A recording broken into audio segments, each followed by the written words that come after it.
Méditation du 21 novembre. Préservé de toute chute. Or, à celui qui peut vous préserver de toute chute et vous faire paraître devant sa gloire irrépréhensible et dans l'allégresse. Jude 1, le verset 24. En ces derniers jours, lorsque l'iniquité abondera et que l'amour du plus grand nombre se refroidira, Dieu aura un peuple pour glorifier son nom et réprouver l'injustice. Ce peuple sera un peuple particulier qui sera fidèle à la loi de Dieu lorsque le monde cherchera à annuler ses préceptes. Et lorsque la puissance de conversion de Dieu agira à travers ses serviteurs, les armées des ténèbres se rassembleront dans une opposition amère et déterminée. À partir du moment où nous serons déterminés à servir le Dieu du ciel, il y aura un conflit constant jusqu'à ce que nous soyons délivrés de ce monde mauvais actuel. Il n'y a pas de délivrance possible de cette guerre. Notre travail est agressif et en tant que fidèles soldats de Jésus, nous devons porter la bannière tachée de sang jusque dans les forteresses de l'ennemi. Si nous acceptons de déposer les armes, d'abaisser la bannière tachée de sang pour devenir captifs et serviteurs de Satan, nous pouvons être libérés du conflit et de la souffrance. Mais cette paix ne sera acquise qu'avec la perte du Christ et du ciel. Il nous est impossible d'accepter la paix à de telles conditions, que ce soit la guerre jusqu'à la fin de l'histoire de la terre, plutôt que la paix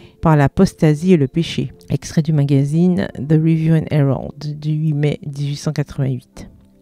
L'œuvre de l'apostasie commence par quelques rébellions secrètes du cœur contre les exigences de la loi de Dieu. Des ambitions illicites, des désirs profanes sont caressés et tolérés. Puis l'incrédulité et l'obscurité séparent l'âme de Dieu. Si nous ne surmontons pas ces défauts, ils nous vaincront. Extrait du livre Pour mieux connaître Jésus-Christ, la lecture du 5 septembre à la page 256. L'orgueil spirituel, les désirs profanes, les pensées mauvaises et tout ce qui peut nous priver d'une communion intime et sacrée avec Jésus mettent nos âmes en péril. Combat le bon combat de la foi, saisis la vie éternelle, nous est-il dit. 1 Timothée 6, verset 12. Nous sommes gardés par la foi pour le salut. 1 Pierre 1, le verset 5. Si l'idée de l'apostasie vous fait souffrir, ayez le mal en horreur. Attachez-vous fortement au bien. Romains 12, verset 9. Et croyez-en celui qui peut vous préserver de toute chute et vous faire paraître devant sa gloire irrépréhensible et dans l'allégresse. Extrait du magazine The Review and Herald du 8 mai 1888. Bonne soirée, que l'Éternel vous bénisse.